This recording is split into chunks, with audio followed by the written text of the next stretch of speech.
అంటే ఇది కొంచెం సర్ప్రైజింగ్గా ఉంది. ఎందుకంటే నేను జీవి గారి మ్యూజిక్ ఆల్మోస్ట్ ఒక 15-16 ఇయర్స్ ముందు, అంటే డార్లింగ్ అండ్ ఇప్పుడు పాడారు కదా నీవే నీవే సాంగ్, ఉల్లాసంగా ఉత్సాహంగా, దానికంటే ముందు తమిళ్ ఫిల్మ్స్ ఆడుకాలం అప్పటి నుంచి నేను చాలా జీవి గారి మ్యూజిక్ అంటే నాకు భయంకరమైన ఇష్టం. అప్పటి నుంచి ఆయనతో పనిచేయాలని చాలాసార్లు అనుకున్నా, కుదరలేదు. 4 సినిమాల తర్వాత ఇప్పుడు ఇరుముడికి కుదిరింది.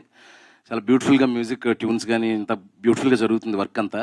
సో మొన్నటి వరకు ఆ వర్క్లో మ్యూజిక్ కంపోజర్ని కలిసినట్టు కలిసి సడన్గా ఈరోజు హీరో ఈవెంట్కి వచ్చి కలవడం కొంచెం సర్ప్రైజింగ్గా కూడా ఉంది మాకు.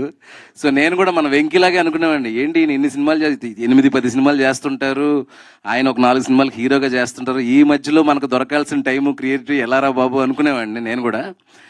కానీ 100% మన వెంకీ చెప్పినట్టు చాలా బ్యూటిఫుల్గా ఫుల్ కాన్సన్ట్రేషన్తోనే సినిమాకి ప్రాణం పెట్టి చేస్తాడు ఆయన. ఏదైనా మ్యూజిక్ అయితే మాత్రం అసలు సూపర్గా కంట్రిబ్యూట్ చేస్తారు. అట్లాగే ఇప్పుడు హీరోగా కూడా ఇప్పుడు ఇన్ని సినిమాలు ఆల్మోస్ట్ 20 ఫిల్మ్స్ అయిపోయినాయి బ్రో.